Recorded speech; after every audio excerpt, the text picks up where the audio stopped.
Welcome to the Lincoln City Council meeting of 11 December 2017. Let us all rise for a pledge of allegiance, followed by a period of silent meditation.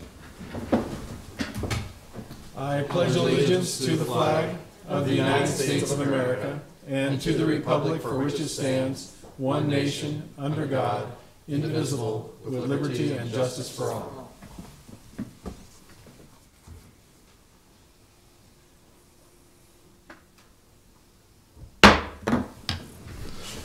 In accordance with LB 898, a copy of the Open Meetings Act is posted at the back of the chamber. The order of business of the City Council is as follows. The clerk will call the item listed on the agenda under public hearing. Anyone wishing to speak on an item should come forward after the clerk reads that item. The applicant and those in favor should speak first, then those opposed. The applicant may then make one short rebuttal.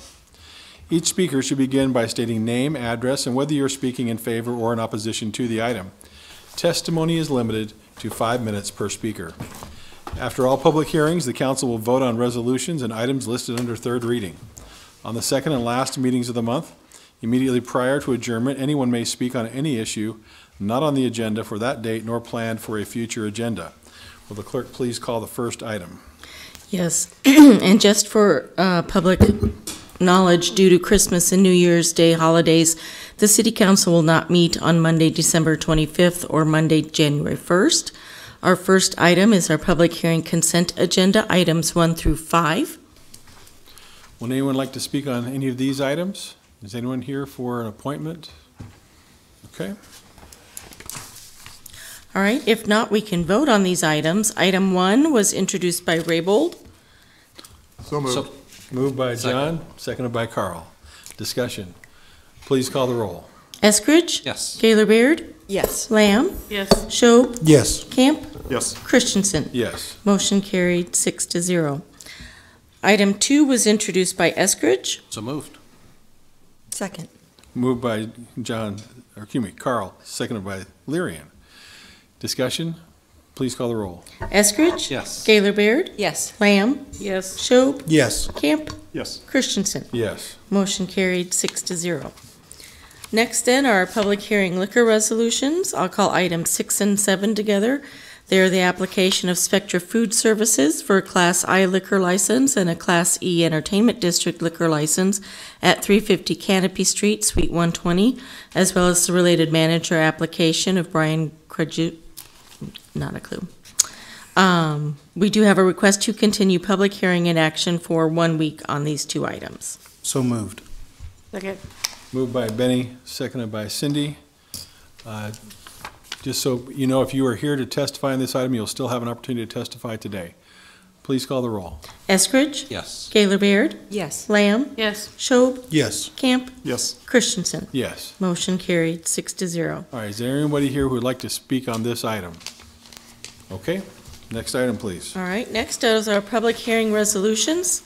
Item 8 is assessing the costs incurred for cutting, clearing, and removing weeds against the various benefited properties for the period of January 1st, 2017 through December 31st, 2017. Good afternoon, Brent Meyer with the City of Lincoln Weed Abatement. I'm here in support of this item. This is the list before you is all the properties that remain unpaid for the mowings for the 2017 season.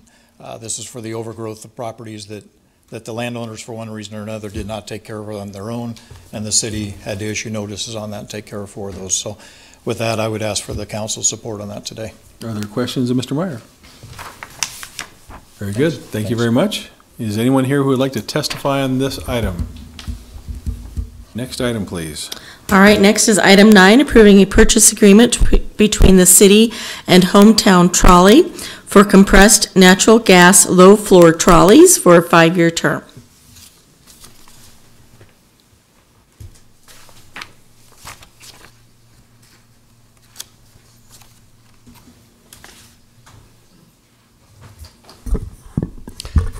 Mike Davis, Transit Manager with StarTran, and I'm here to for this item of the purchase of trolley vehicles. And these vehicles are anticipated to increase ridership and to be a great asset and tie to the history of Lincoln. And I do have a picture that will show you what these vehicles will look like, or something very similar.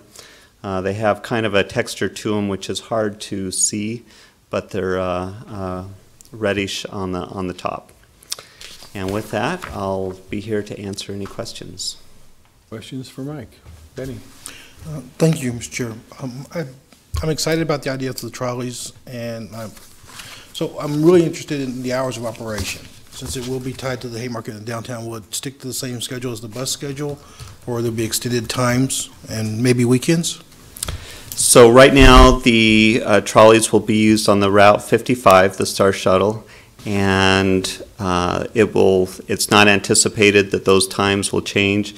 The Star Shuttle does not currently operate on weekends, but does operate from early in the morning till later in the evening. Yeah. Yeah, I'm frequently a user of the shuttle. I enjoy that. Great. It's a really easy way to get around town. Carl? And just following up with Mr. Shobe's question, the shuttle currently costs $0.25? The shuttle, right. The shuttle Well, currently costs $0.25, and that is planned to continue as well. All right. Yep. John? Yes, Mr. Davis, do you see any change in the future on the route of the shuttle, or excuse me, of the trolley from the current downtown shuttle route? Right now, we do not see a change to the route. It is building ridership each year, and so we're seeing that already strengthen, and we anticipate the trolley continuing to contribute toward that. So the route is working well right now. Could it expand in the future? Absolutely, and there's opportunities potentially as more funding becomes available to do that as well. And could you also address the options you have to purchase more of the trolleys? Right, so this purchase agreement, we can purchase up to 4 trolleys with this agreement. We plan to purchase an initial 2 trolleys, and then if the need arises, be able to exercise those other 2 options. And could you discuss the finances on that, where the sources of funds would come from, and how much they would cost to buy the subsequent ones compared to the first 2?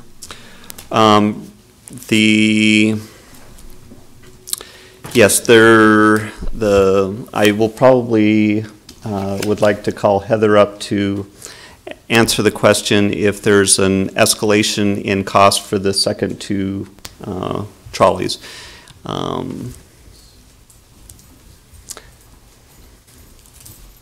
Hi, Heather Sullivan, purchasing agent for StarTran.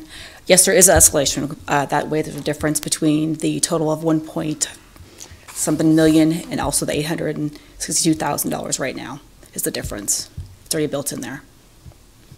You know what the difference is? Not off the top of my head. I have to do some math. Oh, so it's a percentage So, or something? I think it was not to exceed 1.5% per year escalation for each year. So year 5 would be the highest escalation point. So we're talking roughly $700,000 each?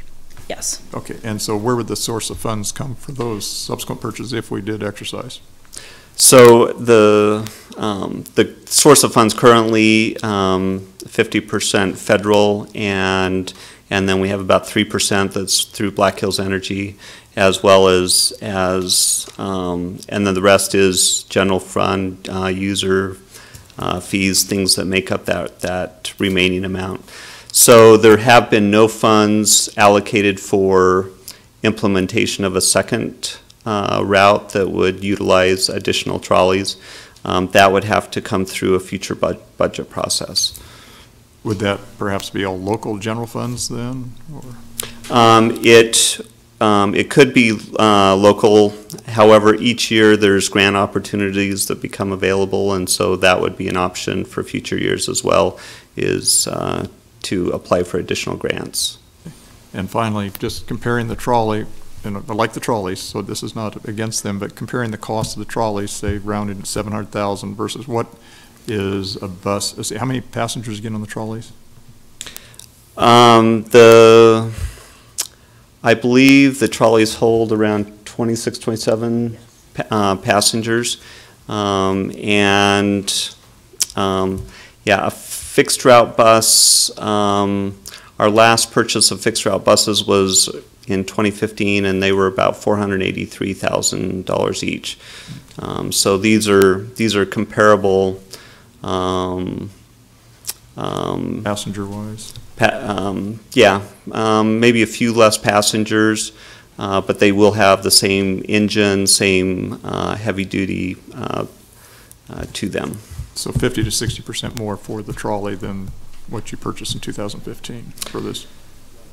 No, the trolleys are actually less, if I understood your question correctly, the trolleys are less than a regular full-size bus would cost, but slightly less. I thought I just heard you say 480,000 for a fixed route bus, and It's 431,000 and some change for the current trolleys each, and then escalation of 1.5% for the 5 years. okay, thank you. Lyrian. Thanks for being here tonight. In the previous discussion, we had a briefing on this topic. We were discussing the old contract, which had to be canceled due to some defective issues with the trolleys the original company. With this new company, which is a direct manufacturer source, the cost for the 2 trolleys is significantly higher with some benefits. I was hoping you could discuss those benefits, and then could you also talk about the source of the money that funds the gap from the old price to the new price? I think you mentioned vehicle replacement as the source, but what does that imply for the rest of the fleet? Are we going to have to hold off on replacing another bus elsewhere? Can you speak to that issue too? Absolutely. Their future bus purchases are not impacted by this purchase. We do set aside funding to match grants for the purchase of vehicles, and so I'll go in just a little bit more detail on the differences. These vehicles are a 10-year vehicle. They have a same or similar engine to our full-size buses. They are a rear engine bus. They are low floor. That makes them much more accessible for people not having to walk up steps to get on the vehicles, and if they're individuals or wheelchair bound, they'll be able to access it much easier with the ramp. And so we anticipate higher ridership through these features, and in turn that higher ridership can turn around and benefit overall in our system to additional revenues from fares and savings in our operational costs. So there will be some of that savings that will contribute over time. And I'm not sure that answered your entire question, so any follow-up?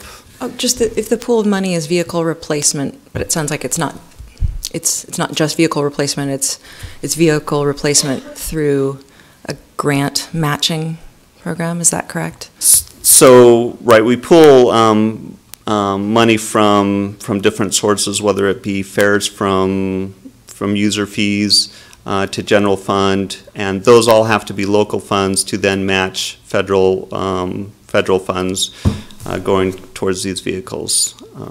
So maybe my question put another way is, if we weren't doing this new contract that costs $350,000 more, what would that $350,000 be put towards, or would it be sitting in that pot waiting to match a grant?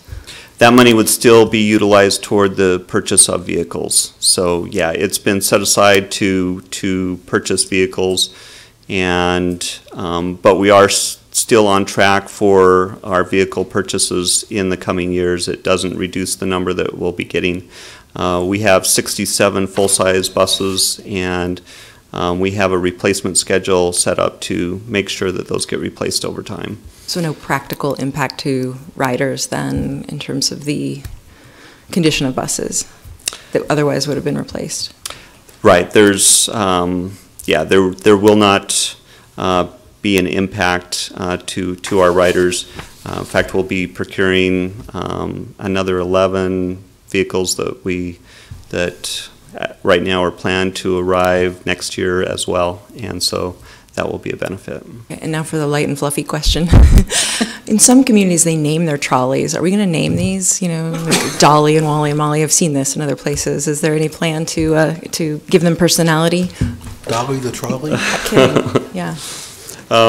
We have no plans currently, but that may change or come with time as people begin to name the trolley. So we may have Why a don't we competition. sell Yes. the naming rights? Let's sell the naming rights. There you go. Okay. Thank you. Cindy? Thank you. Thanks for being here tonight. So if they're not running on weekends, these are quite a novelty, right, in Lincoln? And so if they're not being used on weekends for those routes, are they going to be available maybe for special events in Lincoln? I'm really liking the historical aspect of it, and I'm thinking of historical Uni Place and Bethany area and Havelock, that if there's things going on at the event center, might somebody be able to lease that out for those special events? Absolutely. They can definitely be used on special services.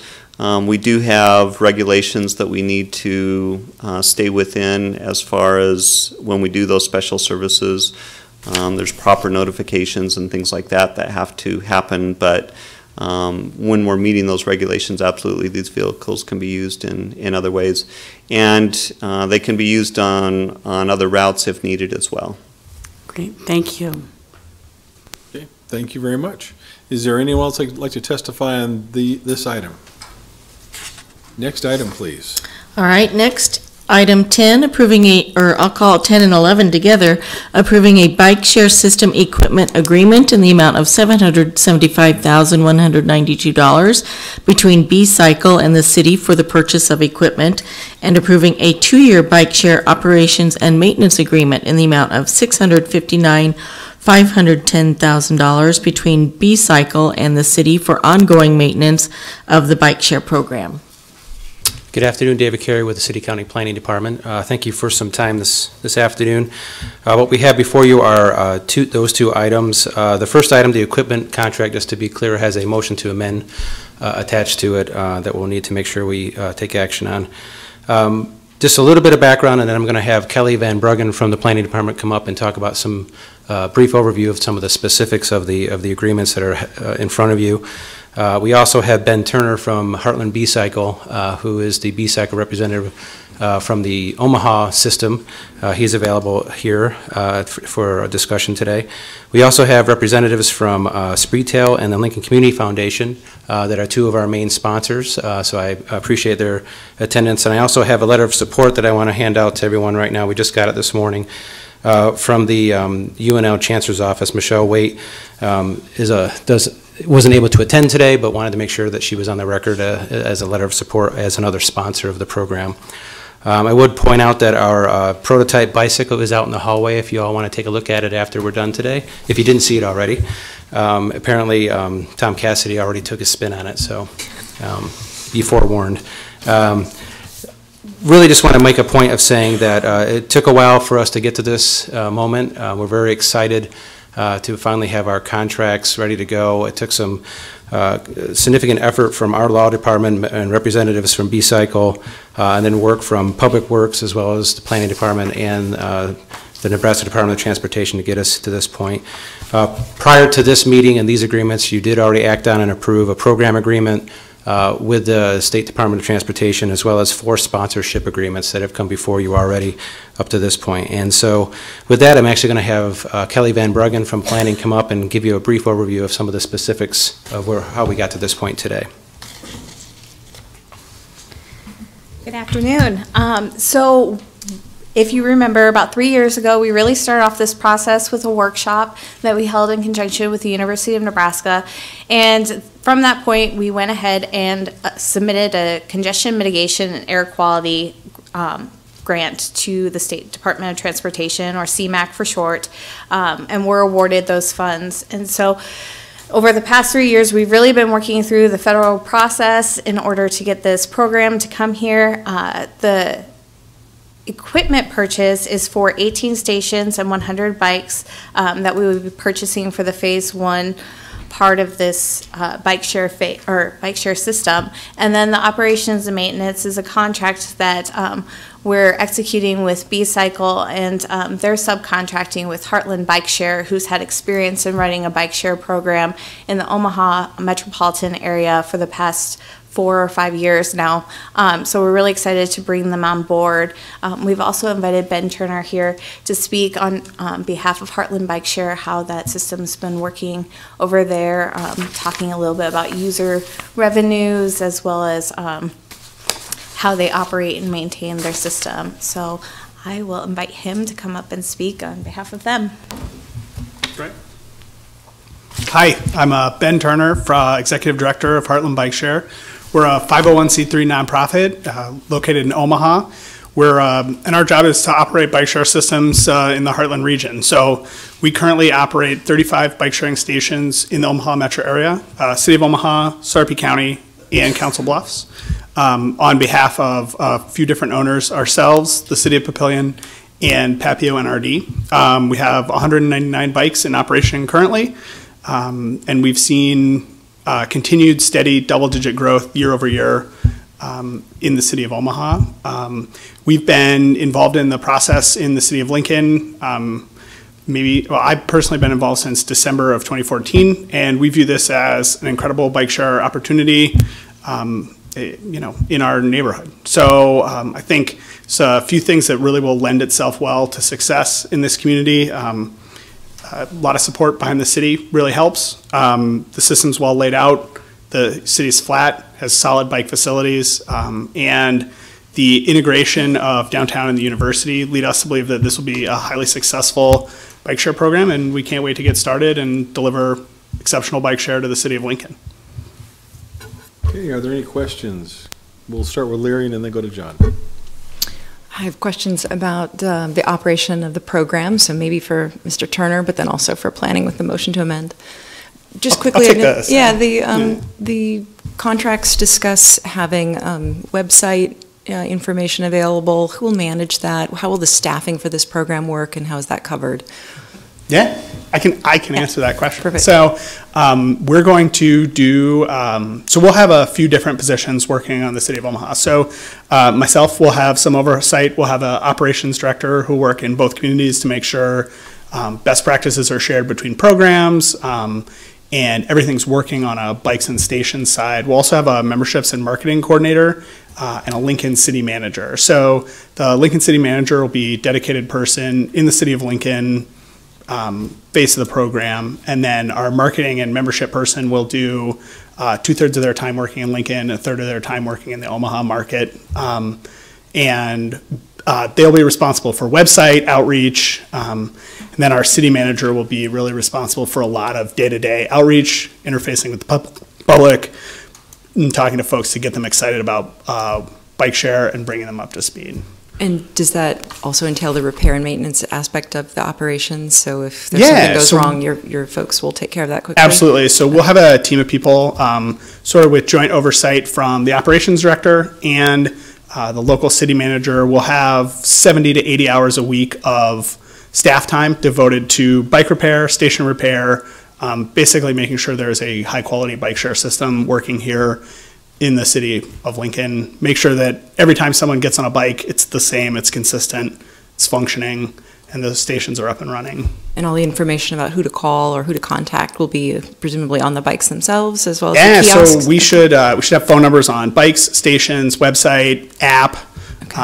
And then people can also reach out to us via email. We use a third-party call center, and they are bike share operators themselves, so they operate programs in Las Vegas, LA, Oklahoma City, and Philadelphia, and they also handle our car center operations. So anytime someone calls, they'll get someone who's expert in bike share, uses it every day, and is able to resolve their problem right there on the phone. So Great. We're excited about that option. Thank you. And then just a question about the motion to amend that is coming forward. I see that it is reducing the number of bicycles purchased through the agreement. So I know you've said that there will be 100 bicycles regardless of the amount that's on this contract, but can you explain how that's going to work? Yes, so last week we were requested by Federal Highway to make this amendment to the contract. They requested this solely for the purpose of the Buy America issue that has come up. We can purchase up to 41 bikes under the Buy America regulations, and then the other 59 bikes would have to be purchased with local funds, and we have sponsorships lined up to be able to purchase those. So this motion to amend is basically for the CMAQ portion of our purchase. And CMAQ again is congestion management, air quality? Is that Mitigation. Mitigation. Yep. Okay, great. Yep. And this will reduce the value of the contract from $775,000 roughly to $679,000 through the grant, and those are grant dollars that are being reduced? Yes. Okay, thank you. John? Yes, I have several questions for each of you. Mr. Turner, I guess a couple things on the operation of this, and you'd mentioned for my colleague that there'd be 60 to 70 hours a week spent on what you said, repair and maintenance, their new bikes and so forth. That's almost 2 full-time people. Can you help me understand that? Yeah, no, absolutely. I think the key thing first and foremost that we'll be doing is, one, making sure the stations are up and running. So we'll have, looking at purchasing 18 stations, essentially 18 computers out there. Our experience in Omaha has been, like any computer, sometimes they crash, sometimes they need to be reset. So some of that effort will be making sure those stations are up and running. Some of that effort will be making sure bikes are in the same place. Even in a perfect system, people are using this for one-way trips, and so they're riding to a given location and taking a different mode of transportation back. So bikes will tend to accumulate in certain places and need to be redistributed throughout the system. So everyone working will be doing sort of that 60 to 70 hour pool. People will be rebalancing the system as frequently as needed. And then even though the bikes are brand new and we've found a good winter overhaul process can make sure that they stay in like new condition. One thing we've learned the hard way is that if you don't put air in the tires every 2 weeks, all your tires go flat. So there's some proactive maintenance that we'll engage in as well to make sure tires are always pumped up to 60 PSI or higher. Anytime someone gets on that bike, they're working brakes, the crank arm's not gonna fall off. Essentially, there's some level of proactive maintenance that we'll engage in to make sure that the user experience is good. And then inevitably things happen. So tires will go flat. People will drop the bike accidentally. Things like this will happen, and we'll still need to make some small repairs. Now, will those, if 60 to 70 hours is almost 2 full-time people, are they going to be living in Lincoln? Yeah, absolutely. So we'll have 3 to 4 people at least working out of our Lincoln office. Okay. What have you found in Omaha as far as the revenues per year that you've gotten out of those 199 bikes? Yeah, so we're at about 40% recovering of our costs in Omaha. And I think we in Omaha have some challenges that, like topography, lack of access to safe bicycle facilities, and some culture, things that we anticipate not running into as severely in the city of Lincoln. So we're optimistic about the revenue that the system can generate here in Omaha. Dollar-wise, what would the 40% equate to, please? Ooh, that's a good question.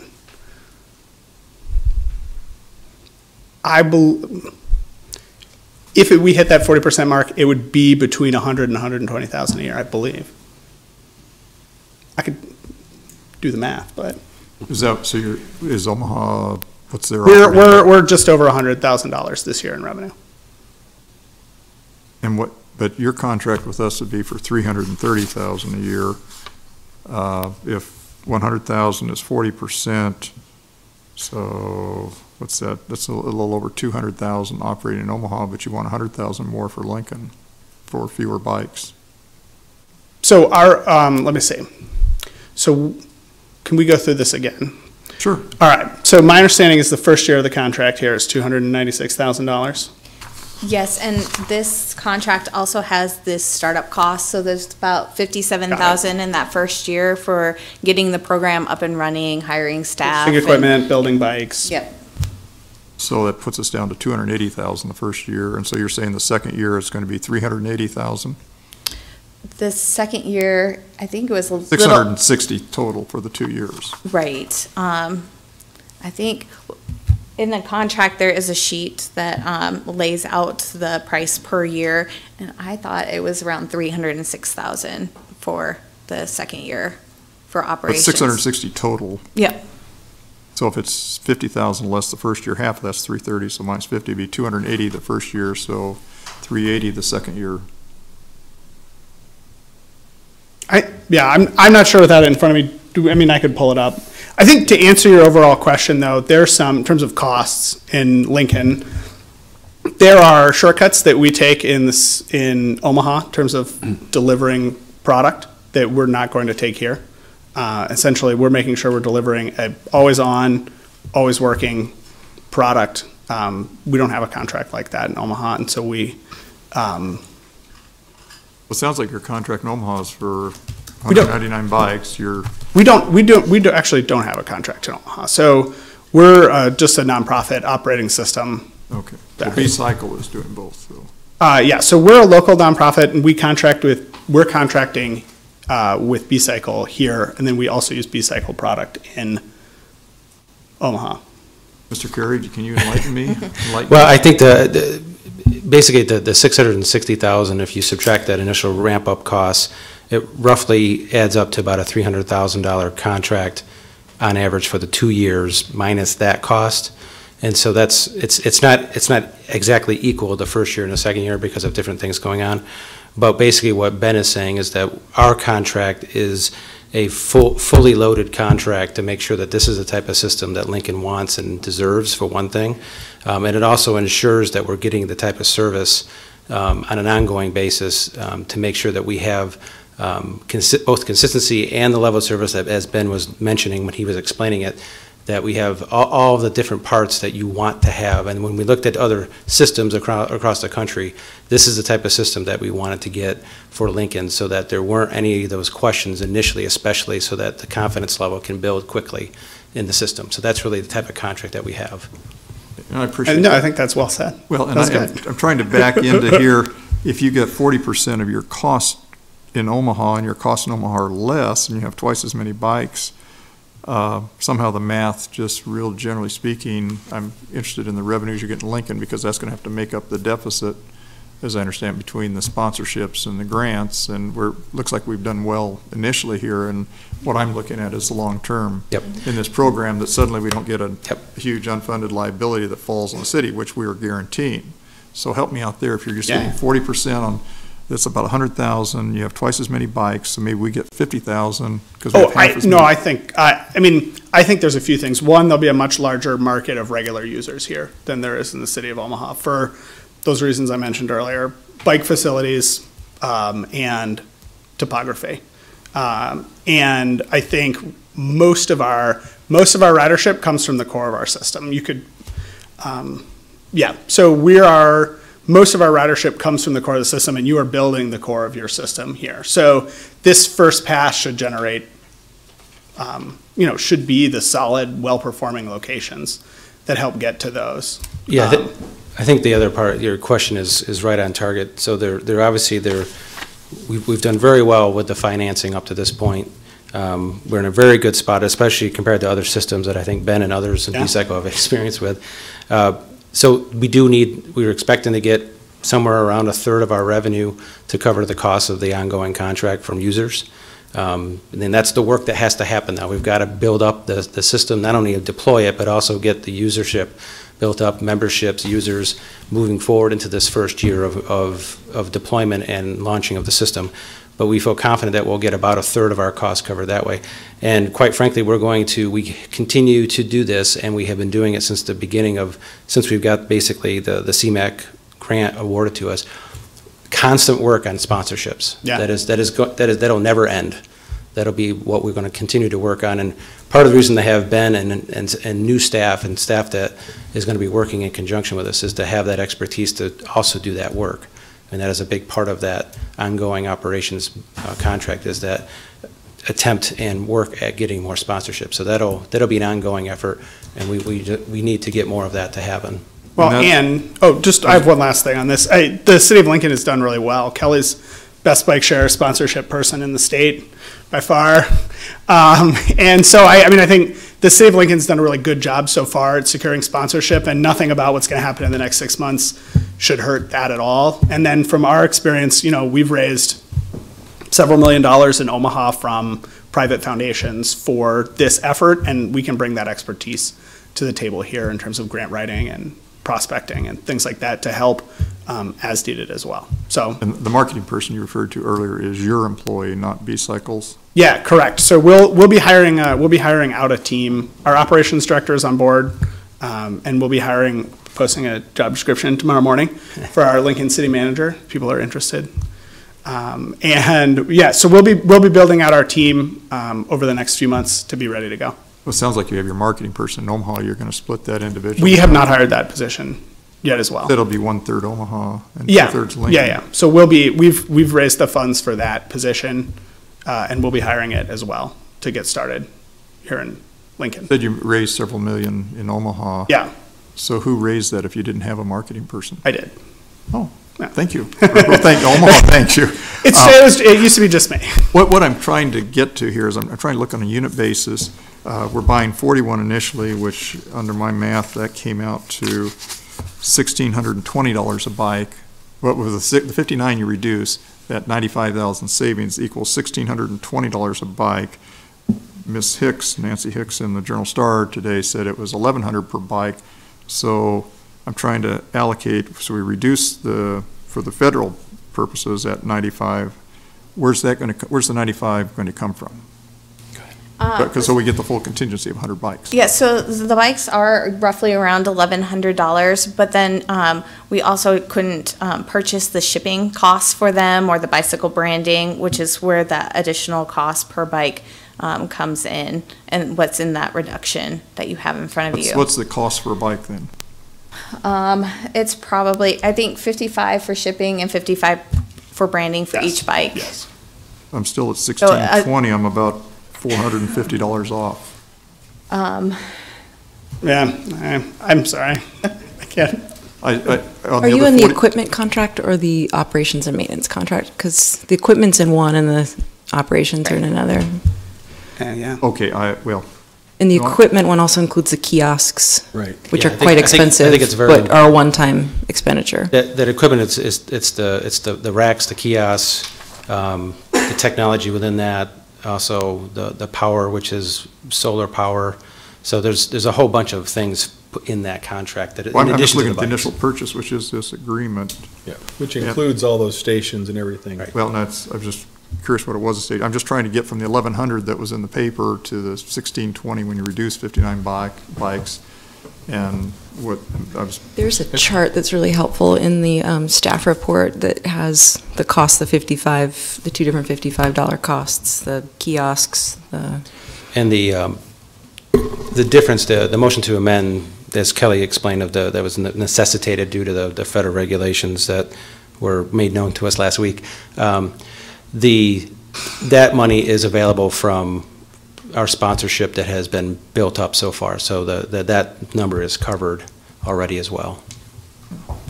I'm just trying to look at that and then also project where the long-term, I just want to understand what liability when we This is good.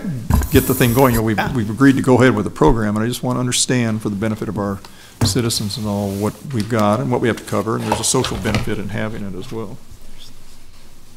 Okay. Anyone else? Cindy? Yes, thank you.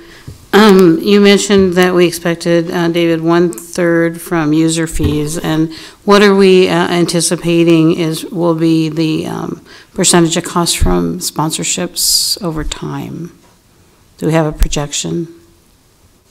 So right now, we're at about 1/3 for our sponsorship fees, and the way we set up initially was to get kind of the platinum level sponsors, someone who would come in and have their logo on the station and on the bikes. Since then, now that we know what the actual costs are for the ongoing operations maintenance, we've diversified our sponsorship levels. So we don't have just the platinum level. We're looking at getting gold level, silver level, and bronze level sponsors. So we think by diversifying that and allowing other people who didn't necessarily want to do the big purchase, but might want to participate in a smaller amount, that we can come up with the additional third for the operations and maintenance. Do we have any platinum sponsors at this point? We do. So all of our initial sponsors, University of Nebraska-Lincoln, Spreetail, Lincoln Community Foundation, as well as Blue Cross Blue Shield of Nebraska, are all at our platinum level sponsorship. And we have like 18 of those opportunities, is that right, with the Yes. 18 stations? Okay.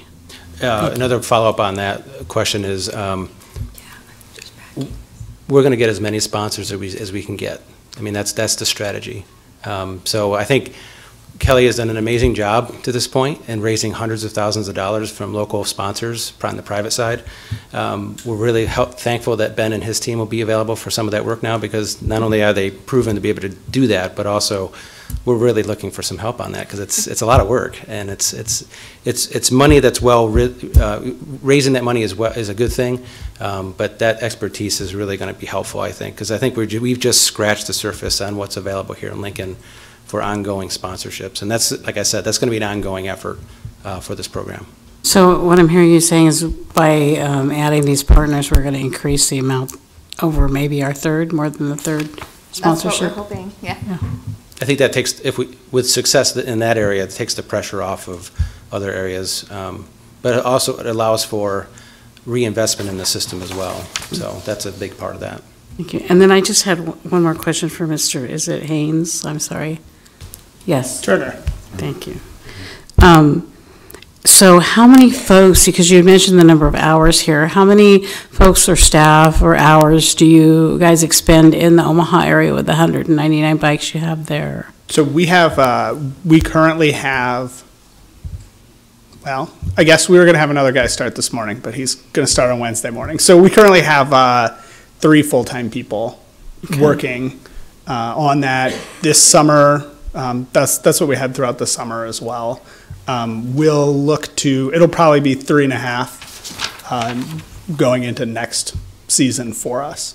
And that's not, though, giving them the degree of coverage you're talking about here in Lincoln? Yeah, right? Yeah. I think in terms of responsiveness and uptime and essentially, as David mentioned, those high-quality features, we just don't have that in Omaha. We think we can deliver a good job just without a contract that states performance objectives. We're allowed to make different decisions. Thank you. You're welcome. John has another question. Yeah, as part of what we're doing, it was mentioned that you'll be determining the cost of rides and membership this winter. And I would think that going ahead to look at the financial viability of the program and what you're going to expect from membership sponsorships and riders' fees, and you mentioned in Omaha you're getting 40% of the operating costs from fees. What are they charging for bike there? There's got to be an estimate of what you're assuming we'll have per bike ride here. I can answer definitively for what we're doing in Omaha. Okay. And I will turn it over to someone from the planning department to make statements about what we're going to do in Lincoln. We operate on essentially an access pass model. So to use the system, you need to purchase an access pass. We have a Fun Pass, which is good for 24 hours. We have a Heartland Pass, which you can pay for monthly or annually. $6 for the Fun Pass, $10 for the monthly pass, $80 for the annual pass. As long as you have a pass, you can ride as many times as you like. Pick up a bike at any station, drop it off at any station. The first hour of every trip is included with that pass. So any trip over an hour will cost $4 extra. So is that even with the pass? Yeah. So if you wanted to buy a monthly membership and ride to work every morning, it's $10 a month. If you want to buy an annual membership and ride once a week at lunch, it's $80 a year. If you want to check out a bike and ride it for 2 hours, $6 pass, plus $4 for the second hour, it's $10. So you have 199 bikes in Omaha with all those passes and so forth, and the $4 a ride above the pass? Or if I just go and I don't have a pass, what do I pay? $4 an hour? $6 for the... So how much is that totaled last year? Oh, that's the 100,000 number. Actually, that's not quite true. The passes are maybe 85%, and the usage fees is about 15%.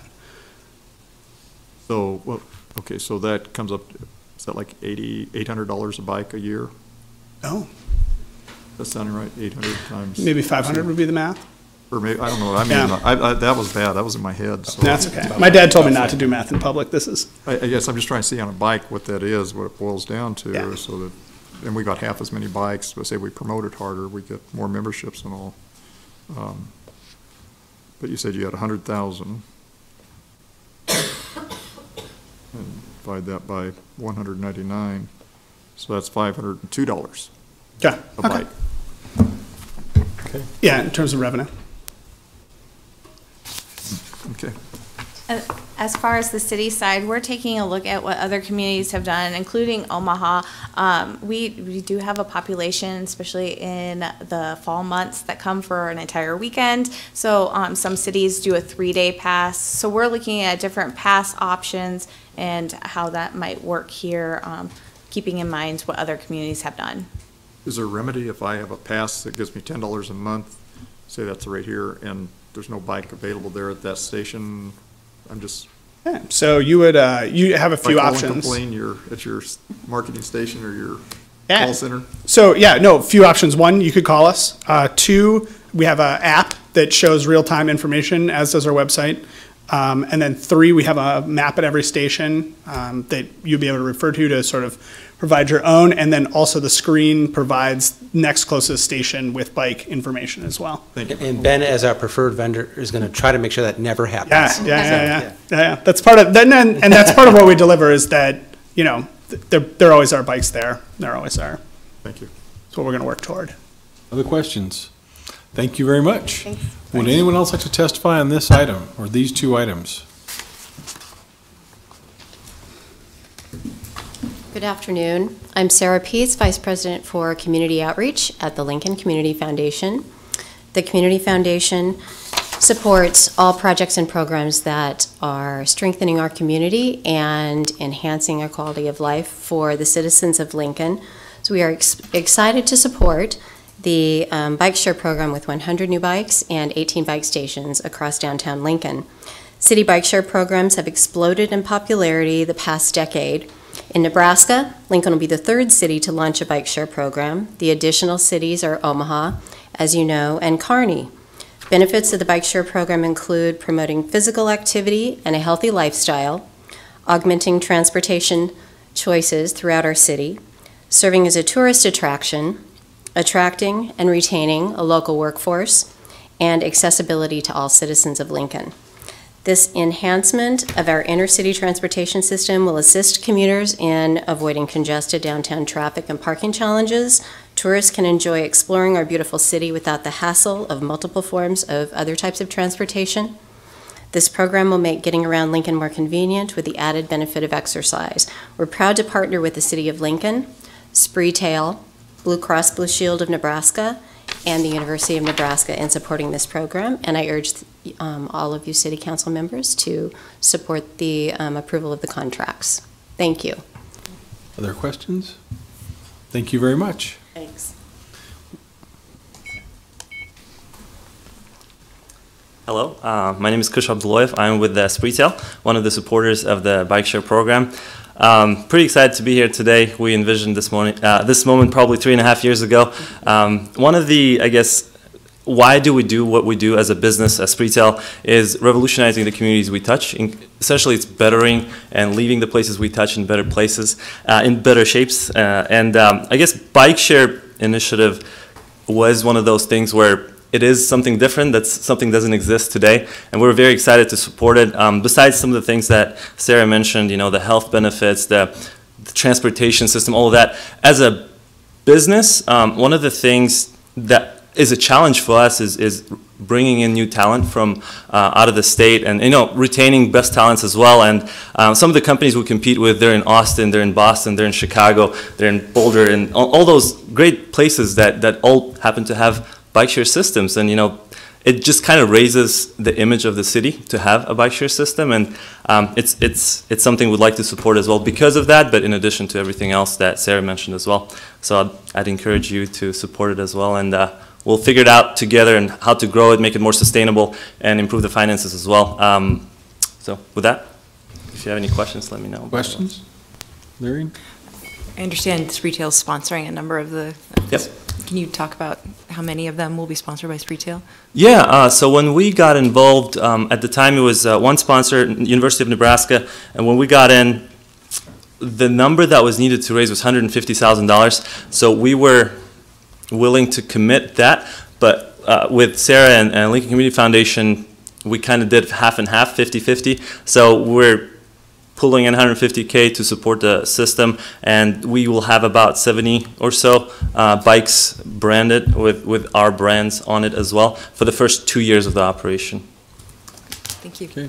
Thank you. Thank you. Anyone else like to testify on this item? Next item, please. All right. Next is item 12, accepting the report of new and pending claims against the city and approving disposition of claims set forth for the period of November 16th through 30th, 2017. Is there anyone here who would like to speak on a claim before the city council? Seeing no one, next item, please. All right, next is item 13, approving an interlocal agreement between the Railroad Transportation Safety District and the city to transfer funding to the RTSD funding for the 33rd and Cornhusker project and to accept the ownership and maintenance of the safety improvements in the area. Good afternoon, Mr. Chairman, members of the council. Roger Feigert representing the Lincoln-Lancaster County RTSD. It's a privilege and it's exciting to be here today. David Carey, Planning Director, was intending to introduce this item, but had an emergency and needed to be called away, so I'll do my very best to do that. In a long series of cooperation, coordination, and collaboration, the city, the county, and the RTSD, I think, have worked for numerous decades to work together and make sure that the work efforts done in the community are most efficiently used. As you all know, the RTSD embarked about 1.5 years ago on a major study of the area kind of paralleling Cornhusker Highway and the BNSF tracks, and the study area was from 27th Street east to 48th Street and from Holdridge Street north to Superior Street.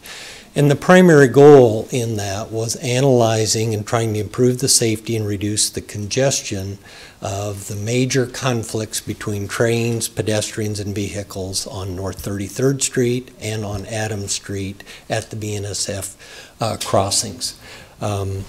And as the RTSD completed a Pell study, a planning environmental linkage study, and the board found some alternatives for transportation components that met purpose and need for the study. And as we got towards the end of that study, we began to hear some other things from the community. What is the vision for Northeast Lincoln? What is the future of Northeast Lincoln? And how does the project that the RTSD is proposing to do support or interact with that? And those were good questions. So the conversations begin with the Director of Public Works and Utilities, with the Planning Director. Several of you were very involved in some of those conversations. And as the Planning Department looked and said, maybe it's really time to take a step back. We do have a comp plan, but quite often when you go into a major investment study of some sort, it's maybe good to revalidate a land use plan, zoning, floodplain issues, and that's exactly what the city is partnering with the RTSD in this particular study and this next step as we move forward. Making sure that you analyze what is the best potential economic development, footprint, and model as we move on into the future. And a big piece of that is driven by what you can and can't do with the floodplain along Salt Creek. So in this next study, which has really 3 major compartments, the preparation of the sub-area plan, preparation of a corridor enhancement plan, floodway and floodplain analysis, and then there'll be limited engineering and environmental work done to analyze those things. So in this particular interlocal agreement that's before you, the city is proposing to pay just the direct costs for the sub-area plan, the corridor enhancement plan, and the floodway and floodplain analysis. And that's just in round numbers is about $330,000. It's about a third of the proposed contract costs that the RTSD has proposed in this next year-long study. I'm excited because the infrastructure that the RTSD would build for Northeast Lincoln becomes the property and the investment for the city of Lincoln into the future. And we need to make sure that that investment, while improves safety and reduces the conflicts between the cars and trains, it fits the best opportunities for Northeast Lincoln as it would relate to economic development, perhaps change in land use, perhaps a change in the floodplain that allows the community to grow, and then use the infrastructure that the RTSD would build out there. So with that, I would try to answer any questions you might have. Leary and then John. Thanks, Roger. I just wanted to check and make sure that this contract was the product of an RFP process. Yes, it was, and Cindy Lamb set in on our selection process. We went through a very exhaustive scoping. I think we had 5 firms. We shortlisted to 2. We interviewed, and the lead team of Olson Associates was the selected team. Okay, and this may be a question from Mickey Esposito as opposed to you, I'm not sure, but just wondering about the source of the revenue for the $330,000 city contribution. Okay, well, I do have those, and if it gets too tough for me, we'll call Mickey up to finish. Bring in the big guns. And just as the RTSD is partnering with the city is partnering within itself, as we talked about, sub-area plan, corridor, and floodplain. So my understanding is planning has about $100,000 that they're putting into that, watershed management, something a little over $50,000, and then miscellaneous engineering services and miscellaneous contractual services pick up the rest of that $330,000. Thank you. John, then Carl. City taxpayers are also part of the RTSD. Yes. On the other 2/3 that it will be providing, typically there's some railroad money that's contributed. So out of that other 2/3, how much is railroad and how much is taxpayer? At this point, John, it's all RTSD taxpayer money at this point in time. Before you could get to a point to where the railroad or the Nebraska Department of Transportation or federal safety money can be brought in and made part of the project, you've got to prove that you have a feasible project, get the NEPA documents and the environmental work done, and be prepared to go to construction. And we would be certainly looking to both NDOT and FHWA and the railroads for cost sharing when we get there, but we're not there yet. And RTSD is assessed on property taxes to the county? Or is that just countywide, yes. Countywide? Yes. So it's predominantly city taxpayers that are paying both sides of this? Yes. Okay, that's fine. Now, one of the things over the years I see more and more as important is we prioritize, and this definitely with the separation of transportation modes is important, and then we get to design, and the design costs here, $750,000 or what have you, or $600,000-700,000 are not well, whatever. Anyway, that's part of the picture, but what comes out of the design really dictates what the ultimate cost is going to be. And there have been projections of 70 to 80 million to throw out round numbers. We don't know. Sure. With this enlarged operative to tell Olson Associates to do look at a myriad of opportunities here and design features, it creates the potential to make this cost higher.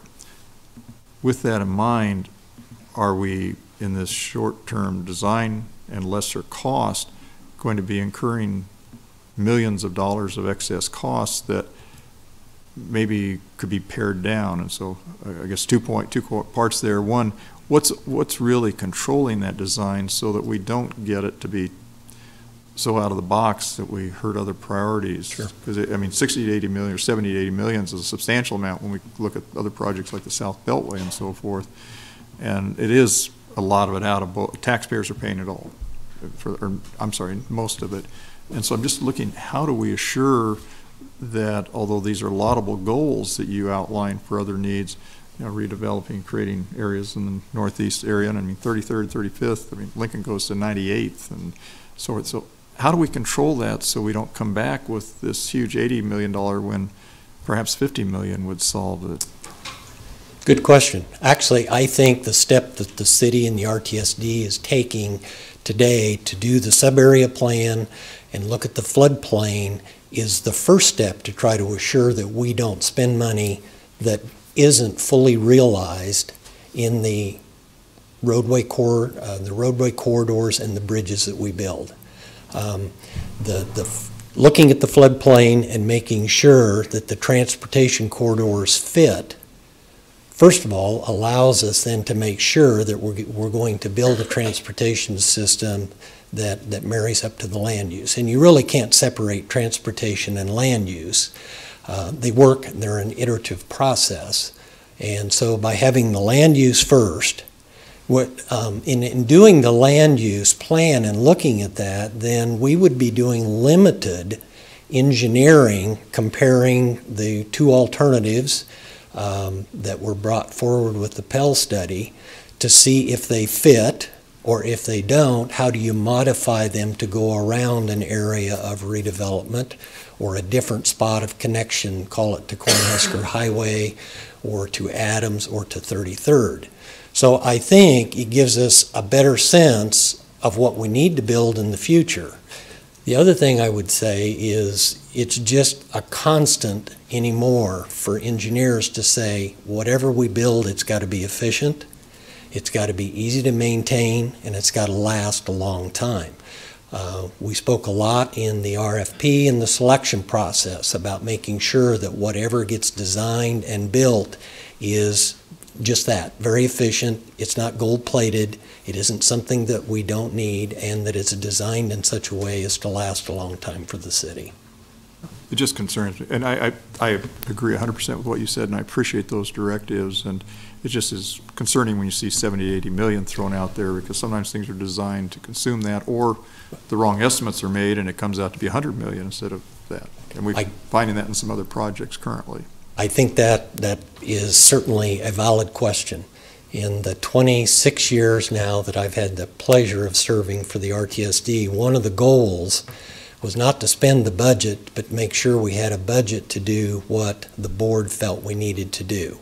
And the other thing I think that's important about that is with the budget that we've laid out, we've also run cash flow projections. We're keeping a 12-year CIP. And we have shown that with cost sharing from partners such as the NDOT, the railroads, and the federal government, the RTSD in this community can afford to build a project that's in that range. But we certainly aren't going to try to spend 80 if we can find a solution that's less than that. Thank you. Okay, Carl. Okay, thank you. All right. So we've been talking about this conflicted area for a long time, and check that off. I mean, that's something that's essential, and for the safety of the community, particularly businesses and individuals, residents in North Lincoln that use that. That's vitally important. Also, during this time when we've been thinking about that, we've had Dead Men's Run, and we've had some Salt Creek conversations, and in looking at those, you see the floodplain and Dead Man's Run where that's impacted, but then also kind of as part of it, and really more in this area at Salt Creek, that's the biggest problem. And we're also having some discussions about Salt Creek and some remedies that might be available to help with that. Now, another transportation piece of it is connecting North 33rd Street to Superior, enhancing that connection for North Star High School, residents, businesses in that area, making their transportation system improved. So that's part of it. Now we're hearing about development opportunities if, by doing the roads and having it more accessible and taking things out of the land out of the floodplain and all these, that's a lot. So who's going to make the ultimate decision? I think the cool thing about this interlocal agreement is that land use and the sub-area development is more of a city decision, and in collaboration, I would say, with the RTSD board. the RTSD board doesn't want to build a roadway that is in the way of an economic development or is in the wrong place in the floodplain. So I actually think that by doing the sub-area plan, we make sure that transportation networks and bridges fit and can someday get to 33rd and Superior or connect some of those others without necessarily building a corridor through developable ground and then afterwards you say, oh wow, if we had just built the road over here, look what else could have happened there. So the RTSD's other goal in all this is that whatever transportation system is built and meets those needs of safety and reduction of conflicts with the trains also facilitates and coordinates with the city's long-range transportation plan, of which that corridor up through the area from Cornhusker to Superior is a piece of that. Doesn't mean the RTSD would pay for it, but we want to make sure that what is built complements the city's plan and can allow that to occur in the future. Thank you. Okay, anyone else? Thank you very much. Would anyone else like to testify on this item? Next item, please. All right, next is item 14, identifying and declaring the area generally located along South 48th Street between Calvert Street and Pioneers Boulevard as the South 48th Street business area and approving appointment of various members to the Business Improvement Board. Members of the council, David Landis, Urban Development Department Director, the applicant in this case. We have a BID in College View, but this is a recreation of that BID, and I'll tell you why. About a year ago, maybe a little longer, we discovered that there was a very substantial growth in the cost of the landscaping contracts that we were getting back from our request for landscaping work for BIDs around the city. And we also discovered that in the BID language, in several of them, we had drafted language years ago, and not exactly sure where it came from, that made a maximum growth from one year to the next of 5%. So when you got a 12 or 15% growth in a landscaping proposal, we did what we could, and that was to generally downsize what we did for BIDs and to make sure that we comported with the rules under which they were being operated. But we've gone back to those BIDs and said, look, if this happens again, how do you want to handle it? And we've had 3 different responses. One of them was, if that's the case, we'll simply take less service, live with it, and stay within the 5%. Another one said, do the 5%, and then our own business association or whatever will pick up the slack. We're going to do some of our own expensing. We think we can get it cheaper than what the contract is there. Some of it we'll do on a volunteer basis, leave the 5%, but we won't diminish the amount of landscaping we do. We'll pick up the difference ourselves. The third one is this one. College View said essentially, we'd like to recreate the BID without that provision, or at least contemplate it and think about it. You might wonder why we couldn't just amend the BID. State law doesn't permit it. In fact, we know that from last year when we redid the Downtown Business Improvement District. To do that alteration, we had to undo what we had to create a new round. So we don't have this. We don't have the option under state law to simply make an adjustment to it. We have to essentially recreate it. This is the first of that step. What it does is it says, well, would these people get together, suggest the kinds of terms and conditions in which a BID could be done and those boundaries? If they come back with a positive report and the council allows us, we would then go to the businesses in the area and allow them to choose whether or not they wanted a BID.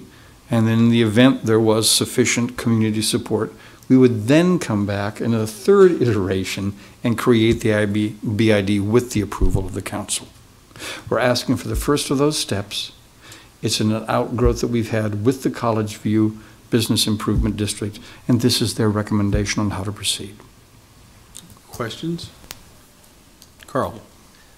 So, and you just, you said the former College View Business Association. It still exists. Okay. But this is talking about South 48th Street. I'm using the phrase interchangeably. Okay. I think the mind goes to a particular part of South 48th. Right. If I say College View. Okay. That's what I'm talking about. Okay, John? Thank you, Mr. Landis. Question I would have, you made the statement, which I thought was very appropriate and realistic, that you're discovering with some of the BIDs, there are a lot of them, that the maintenance costs are exceeding the projections you had. And as I was mentioning on some other elements in meetings with you, that design is becoming more and more important in a lot of things we do, whether it be deployment of materials, capital improvements, and personnel. Are you learning some things that we might use for future BIDs and so forth to help those, perhaps design them so that they're more maintainable on a financial basis to help everybody involved? I wish I could specifically report 2 or 3 examples of that. I can say that I've been in those rooms to hear the conversation, and moving to natural grasses and low maintenance plant materials has certainly been talked about. What I don't have is a design to give you. I can say that those concerns have been raised and are part of the conversation. Okay, thank you. Any other questions? Thank you, sir. Thank you. Would anyone else like to testify on this item? Next item, please. All right, next we'll go on to our public hearing ordinance's second reading. Item 15 is creating Sewer District 1189 for the purpose of constructing a sewer district to serve 7 properties and assessing the cost thereof against the benefited properties.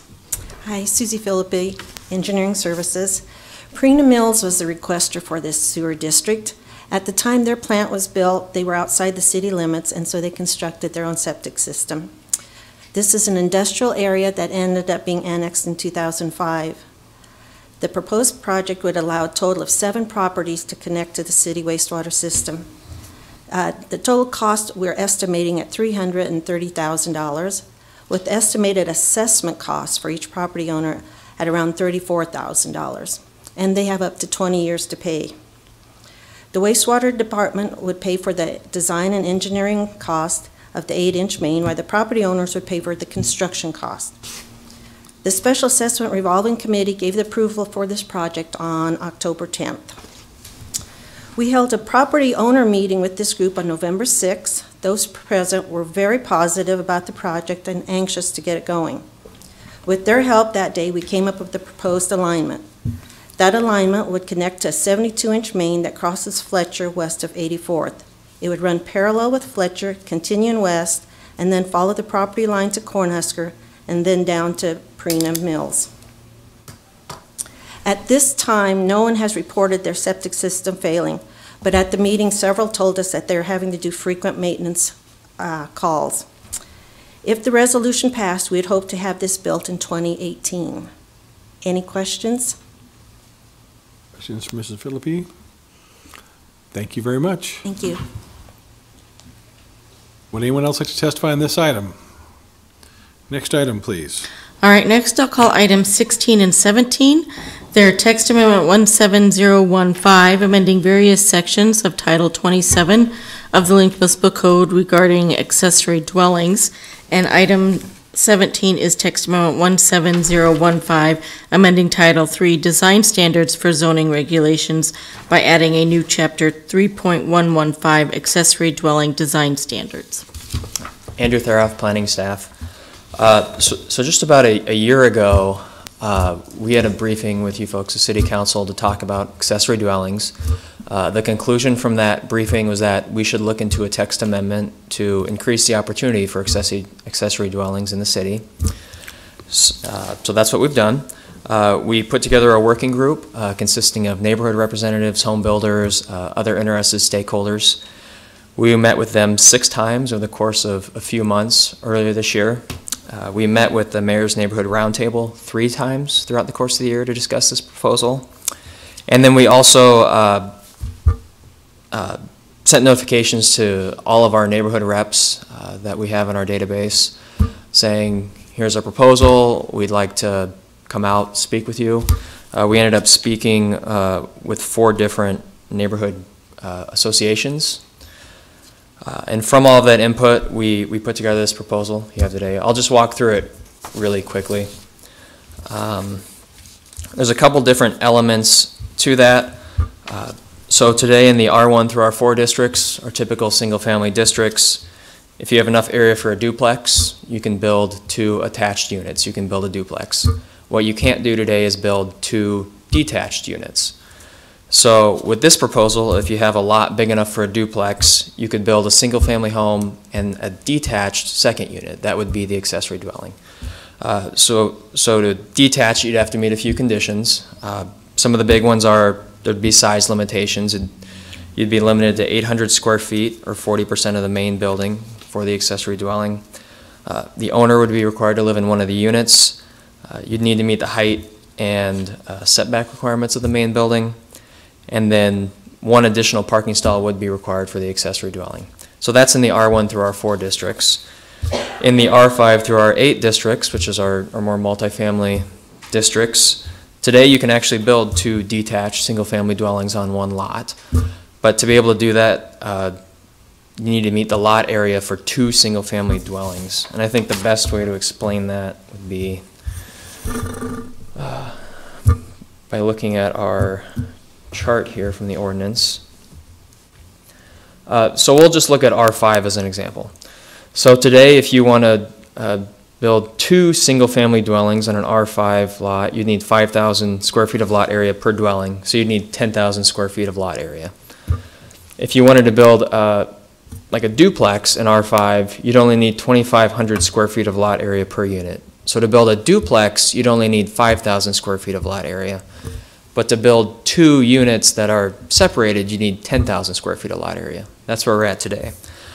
So with this proposal, we'd be saying if you want to build 2 detached units in R5 through R8, you'd only need the duplex area. So it'd be a little easier to build 2 detached units. Associated with these items would be design standards as well. In short, the accessory dwelling should be compatible with the main building and with the neighborhood. And then there's one other minor piece. We're calling it conditioned area. That's detached finished floor area. That would be for uses typically found in the house, so things like a rec room, craft room, something that's not really a dwelling unit, but is still finished floor area. It's heated and cooled. Today, that has to be attached to your house. You can't have, say, a detached rec room. With this proposal, you could do a detached room that has finished floor area. You just need to meet the same setbacks and height requirements of the house. With that, I'll open it up to any questions. Questions? John? Just a minor one. When you say detached, let's say you've got a single-family home with a detached garage. Does this allow them to have the detached garage and an accessory dwelling, or how does that fit in? Yeah, so we have, actually, on here, we have maximum areas for accessory buildings. This is an existing piece of our zoning regulation. This was put in last year. But for example, just to keep it simple, say you have a R3 lot that's 9,000 square feet, kind of a typical size lot. By default, you could have 1,500 square feet of accessory buildings, so that would count your dwelling, detached garage, shed, anything like that. So yes, you could have multiple accessory buildings that are detached, as long as you're within these area requirements. So how does this legislation change that? Because we're looking at the... Yeah, so we're not really changing, we're not changing this table at all. All it really means is, say you had a 1,500 square foot detached garage, and your lot met these other criteria where you'd be capped at 1,500, you wouldn't be able to put in an accessory dwelling.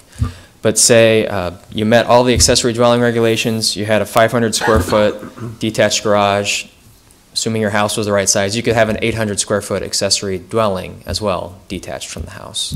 So the detached garage doesn't take the one detached? No, you could have multiple detached buildings. It's more about area. Thank you. Carl? Yeah.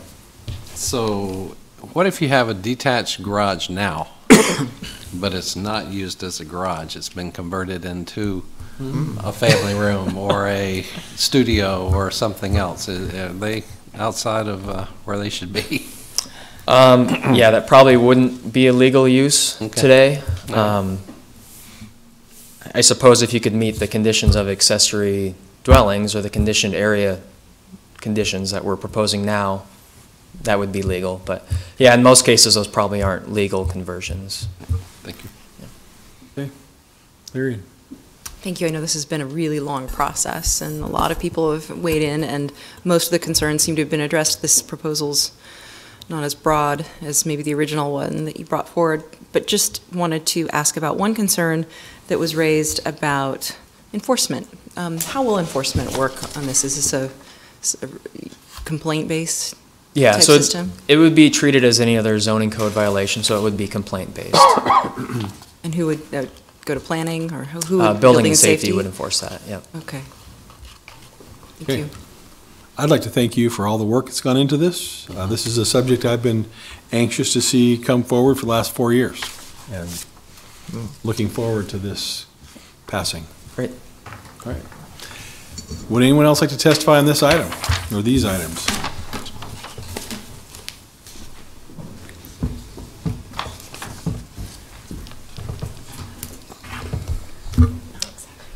Excuse me. Good afternoon. My name is Ann Post. I am an attorney with Baylor Evnen. I'm here today on behalf of the Home Builders Association of Lincoln in support of this amendment. The home builders support this amendment because it allows homeowners to expand the use of their property to fully use their property. Builders are experiencing an uptick in requests for this type of construction, for this type of project, and often it's associated with allowing families to care for elderly family members, to find the best possible circumstances to allow them to do that.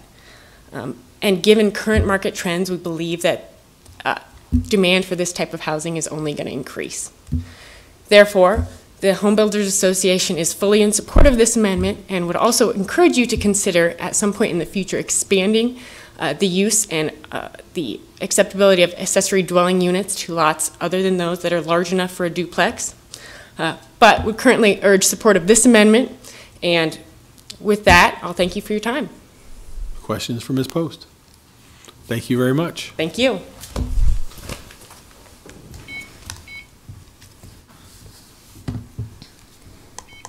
Dan Klein, 1960 Southwest 112th, but I have businesses in Lincoln.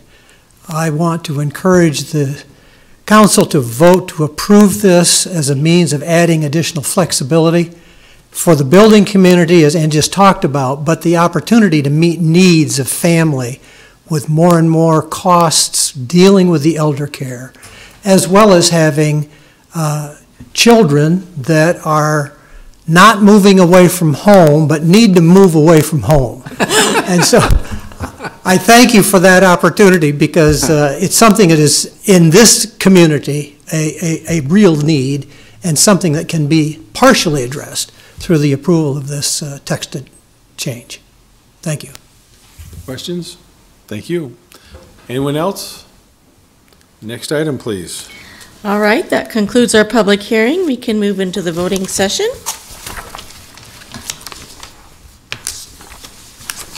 I have to admit that I was intrigued by the failure to launch argument. It's real. Public hearing resolutions. Item 8 is the weed assessments. This was introduced by Camp. So moved. Second. Moved by John, seconded by Cindy.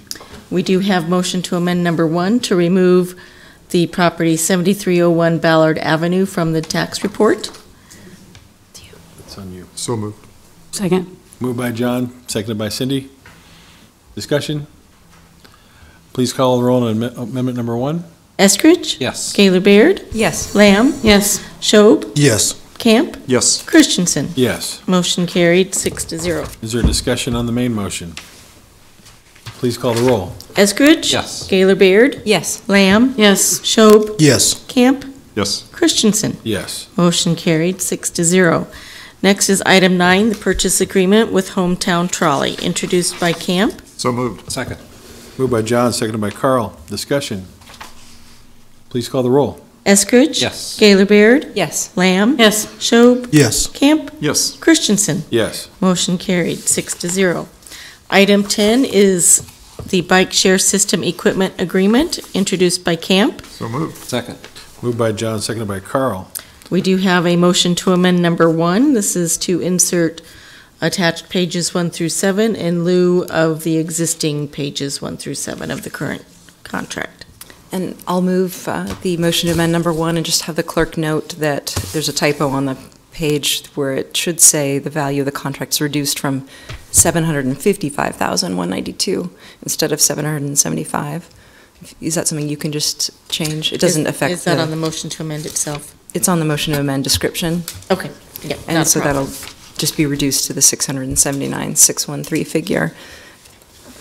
Okay, the amendment's been moved by Lyrian, Second. seconded by Carl. Discussion? I'm just excited about this. I think it's really going to be wonderful for the growth of our city, supporting the growth of our city, whether it's the Haymarket expansion and the number of students that are growing at UNL and helping to drive the demand for this, and really should enhance the quality of life for our residents. Okay, please call the roll on the amendment. Eskridge? Yes. Gaylor Baird? Yes. Lamb? Yes. Schob? Yes. Camp? Yes. Christensen? Yes. Motion carried, 6-0. Now on the main motion. Discussion? Cindy? So I would have liked to have heard from a few more people that maybe we're going to actually use the bike share system. I appreciate that we're doing this as a community, and I have been to other communities that have these and been keeping track of some on the West Coast and so forth. And I'm encouraged by the sponsorships they've said they're going to get, but we heard only from the sponsors. And so I would have liked to have had the biking community come out and told us they were going to use them. And They already own their own bikes. yeah. Well, they're going to encourage for tourism, right? Okay. Other comments? Yeah, I just would respond a little bit, Cindy. When they did have a seminar last summer, I think, on this, maybe it was the summer before last, at the universities, it was summertime, it was a big meeting. There were a lot of people there, so I think the riders will come, build it, and they will come, and it's exam week, so that's probably where they are, okay, hopefully. Okay. And also just as part of the Downtown Lincoln Association responsibilities that Carl and I share on the council, there's support from that organization and a belief, too, that hotels will be very appreciative of this opportunity for their guests to have a quick and easy means of getting around Lincoln while they're staying here. All right. On the main motion, please call the roll. Eskridge? Yes. Gaylor Baird? Yes. Lamb? Yes. Schob? Yes. Camp? Yes. Christensen? Yes. Motion carried, 6-0. Item 11 is the 2-year bike share operations and maintenance agreement introduced by Camp. So moved. Second. Moved by John, seconded by Carl. Discussion? Please call the roll. Eskridge? Yes. Gaylor Baird? Yes. Lamb? Yes. Schob? Yes. Camp? Yes. Christensen? Yes. Motion carried, 6-0. Item 12 is the report of new and pending claims for the period of November 16th through the 30th, introduced by Camp. So moved. Second. Moved by John, seconded by Carl. And I do have a motion to amend.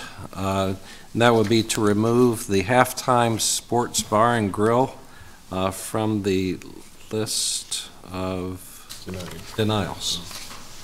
Second. Moved by Carl, seconded by Lyrian. Discussion? Please call the roll on the amendment. Eskridge? Yes. Gaylor Baird? Yes. Lamb? Yes. Schob? Yes. Camp? Yes. Christensen? Yes. Motion carried, 6-0. Now on the main motion. Cindy? Yes, I just wanted to point out this is 2 of these in a row. We haven't had anyone come forward and complain about denials. Let's not nix it. No. Yeah. I'm just very appreciative of the law department. I was going to say, appreciate our law department for doing things good and not making anybody mad. All right. Please call the roll. Eskridge? Yes. Gaylor Baird? Yes. Lamb? Yes. Schob? Yes. Camp? Yes. Christensen? Yes. Motion carried, 6-0. Item 13 is the interlocal agreement with the RTSD. This is introduced by Camp. So moved. Second. Moved by John, seconded by Carl. Discussion? Cindy. Thank you. You knew I was going to talk about this, weren't you? So I love that we're doing this sub-area study. It's not adding any time. I was one of the folks that said, hey, where's the road going to go? And let's make sure it's not going to interfere with development. So I really appreciate going forward on this and the city's cooperation in this. And I think it does further what are we going to do as a city, and it keeps us from having to spend money later to change something that we don't need to change necessarily. So appreciate all the work everyone's done on it. Anybody else? I would just like to comment that I have received concerns from citizens that this is expensive. But if you look at the entire scope of what this is, it's truly astounding. And it's what needs to be done. So please call the roll. Eskridge? Yes. Gaylor Baird? Yes. Lamb? Yes. Schob? Yes. Camp? Yes. Christensen? Yes. Motion carried 6-0. Item 14 is creating the new Business Improvement District in South 48th Street between Calvert Street and Pioneers Boulevard, introduced by Camp. So moved. Second. Moved by John, seconded by Carl. Discussion? Please call the roll. Eskridge? Yes. Gaylor Baird? Yes. Lamb? Yes. Schob? Yes. Camp? Yes. Christensen? Yes. Motion carried 6-0. Our public hearing ordinances second reading are items 15 through 17. Ordinances on third reading. Item 18, approving a lease agreement between the city and Extenet Systems for the purpose of installing small cell wireless technology on city-owned street light poles, introduced by Schob. So moved. Second. Moved by Benny, seconded by Carl. Discussion? Please call the roll. Eskridge? Yes. Gaylor Baird? Yes. Lamb? Yes. Schob? Yes. Camp? Yes. Christensen? Yes. Motion carried 6-0. Item 19 is adding a new section 9.08.120 to the Lincoln Municipal Code to provide for procedures for police officers in issuing citations for a violation of the city code and grounds for determining if detention is necessary, introduced by Schob. So moved. Second. Moved by Benny, seconded by Carl. Discussion? Please call the roll. Eskridge? Yes. Gaylor Baird? Yes. Lamb? Yes. Schob? Yes. Camp? Yes. Christensen? Yes. Motion carried 6-0. Item 20 is consent amendments ordinance, amending sections 24.05.240, 250, and 270 to move examination responsibilities to the examining board of plumbers, introduced by Schob. So moved. Second. Moved by Benny, seconded by Carl. Discussion? Please call the roll. Eskridge? Yes. Gaylor Baird? Yes. Lamb? Yes. Schob? Yes. Camp? Yes. Christensen? Yes. Motion carried 6-0. Item 21 is amending section 924-140 of the Lincoln Municipal Code to provide for more specific terms and conditions for larceny, amending section 924-160 to raise the max level for theft of services covered under the code, adding a new section 924-165 entitled Consolidation of Theft Offenses to provide for the prosecution of conduct in sections 120 to 160 as a single offense, embracing the separately enumerated offenses, amending section 924-190 to provide more clear and definite terms and conditions for loitering and trespassing, introduced by Schob. So moved. Second. Moved by Benny, seconded by Carl. Discussion? Please call the roll. Eskridge? Yes. Gaylor Baird? Yes. Lamb? Yes. Schob? Yes. Camp? Yes. Christensen? Yes. Motion carried 6-0. Item 22, amending section 10.06.080 to allow for enforcement of penalties for refusal to sign traffic citations, introduced by Schob. So moved. Second. Moved by Benny, seconded by Carl. Discussion? Cindy? Yes, so I wanted to thank the law department. Going through all of these cleanup code and amendments, I noticed that a lot of them had to do with bringing us into consistency with state code, and so I asked them to forward just to me references for state code, and they provided a very thorough list, and so I wanted to thank the law department for doing that very quickly, too, I might add. All right. Please call the roll. Eskridge? Yes. Gaylor Baird? Yes. Lamb? Yes. Schob? Yes. Camp? Yes. Christensen? Yes. Motion carried 6-0. Item 23 is amending sections 10.08, 010, 020, 040, and 050 to be consistent with state law and allow for enforcement of the law regarding motor vehicle registration and license plates, introduced by Schob. So moved. Second. Moved by Benny, seconded by Carl. Discussion? Please call the roll. Eskridge? Yes. Gaylor Baird? Yes. Lamb? Yes. Schob? Yes. Camp? Yes. Christensen? Yes. Motion carried, 6-0. Item 24, amending Section 10.12.030 to add new traffic control red arrow to the traffic control legend, amending Sections 10.14.200 subsection B and 10.14.220 to add language on how drivers shall proceed in traffic when there is a steady circular red light or red arrow, introduced by Schob. So moved. Moved by Benny, seconded by Carl. Discussion? Please call the roll. Eskridge? Yes. Gaylor Baird? Yes. Lamb? Yes. Schob? Yes. Camp? Yes. Christensen? Yes. Motion carried, 6-0. Item 25, amending Section 10.14.190 to provide that left turns shall be made as nearly as practical in the extreme left-hand lane, introduced by Schob. So moved. Second. Moved by Benny, seconded by Carl. Discussion? Please call the roll. Eskridge? Yes. Gaylor Baird? Yes. Lamb? Yes. Schob? Yes. Camp? Yes. Christensen? Yes. Motion carried, 6-0.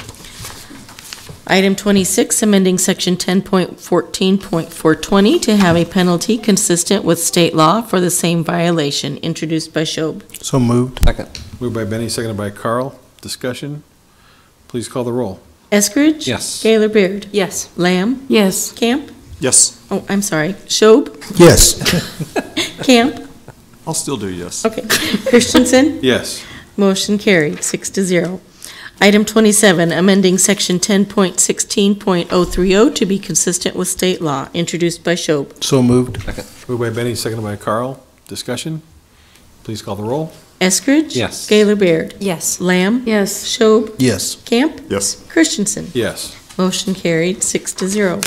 Item 28, amending Section 10.16.063 pursuant to recent changes to NEBREB Stat 60-4-108 and NEBREB Stat 60-4-109 to allow a sentence of probation without further license revocation after conviction for this offense, introduced by Schob. So moved. Second. Moved by Benny, seconded by Carl. Discussion? Please call the roll. Eskridge? Yes. Gaylor Baird? Yes. Lamb? Yes. Schob? Yes. Camp? Yes. Christensen? Yes. Motion carried, 6-0. Item 29, amending Section 10.16.065 to be consistent with state law for the same offenses, introduced by Schob. So moved. Second. Moved by Benny, seconded by Carl. Discussion? Please call the roll.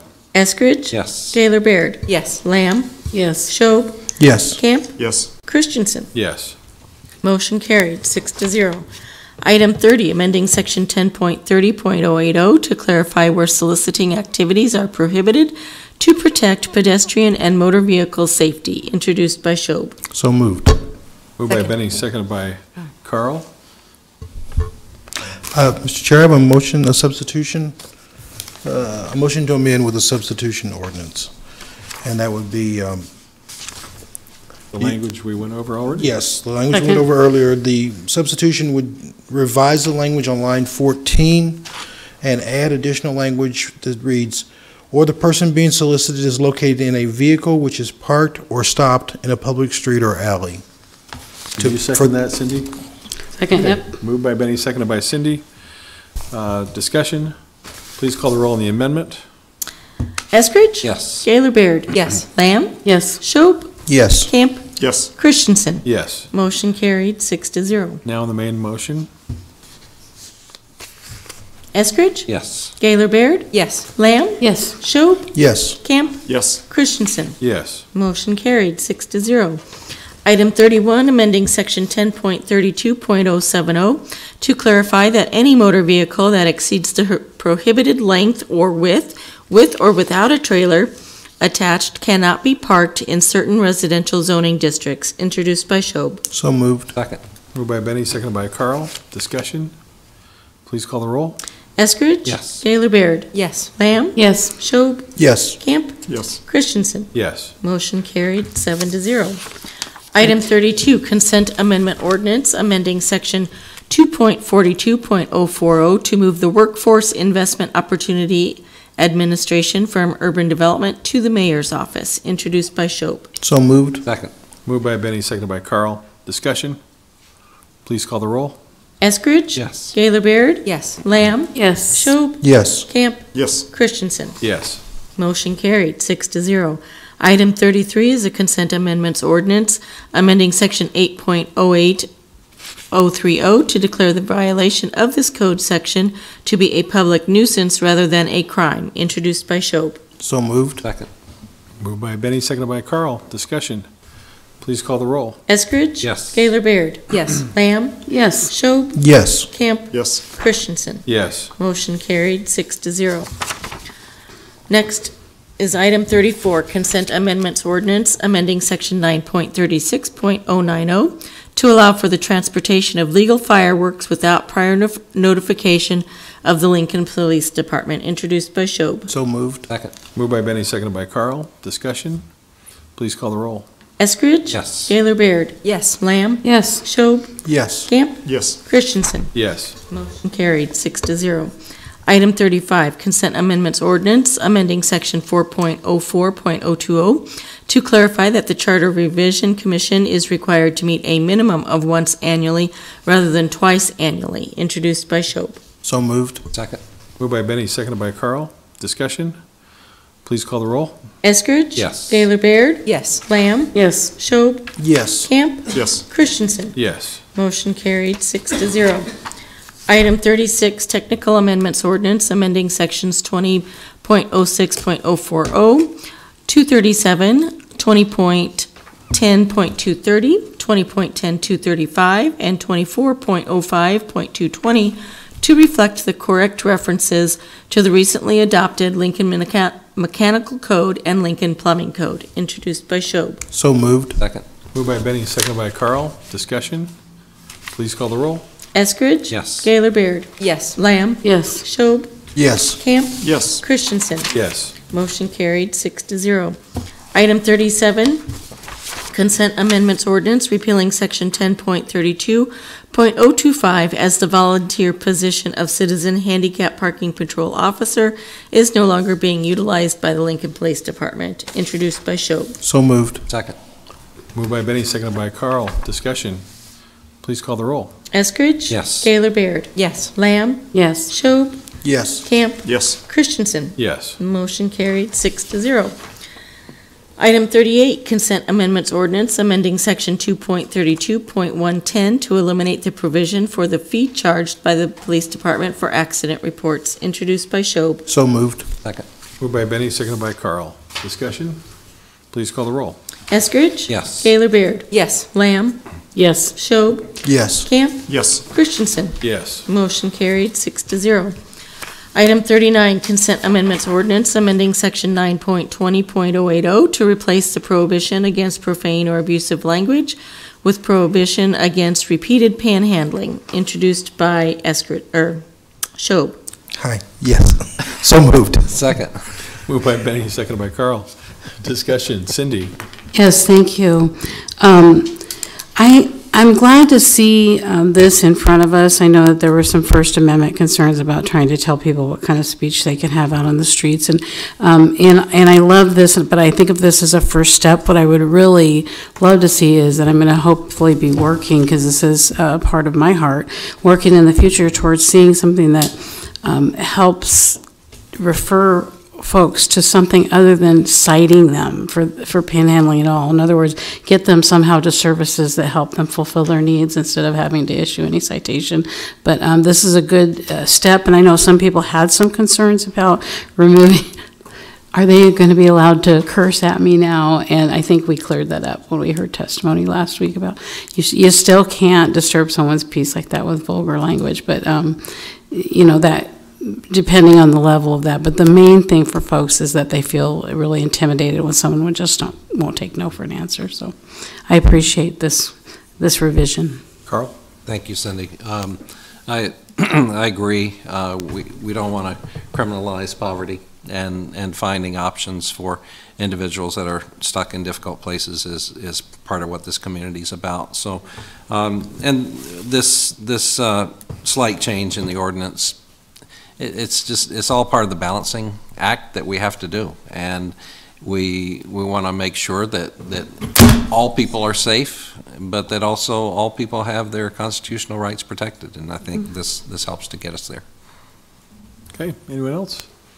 Lorraine? Well, just add that it does take steps to try and reduce the aggressive forms of panhandling that we tend to hear about more often than not. And so we appreciate, again, the balancing act that we're trying to walk here. And with regard to service, just want to make sure that people out there know that there are 2 individuals who are supported by Centerpoint who will provide services to homeless folks downtown, and businesses and individuals can call upon those Centerpoint staffers to get folks on the street linked with people who are dedicating every day of the week to helping them. So as a starting point for what you're talking about working on, that's what exists today and can be built upon. Okay, anyone else? Swearing's bad. Please call the roll. Eskridge? Yes. Gaylor Baird? Yes. Lamb? Yes. Schob? Yes. Camp? Yes. Christensen? Yes. Motion carried 6-0. Resolutions on first reading are items 40 through 51. Ordinances first reading are items 52 through 54. Our pending list are items 55 through 59. With that, Mr. Chair, I would move for adjournment and also remind people it is 2 weeks till Christmas, so be good, get your list in to me, and we will try to accommodate. I need a second. Second. Moved by John, seconded by Benny. Please call the roll. Eskridge? Yes. Gaylor Baird? Yes. Lamb? Yes. Schob? Yes, yes, yes. Camp? Oh, Camp? ho, ho, ho. Okay. Christensen? Yes. Yes. We're adjourned.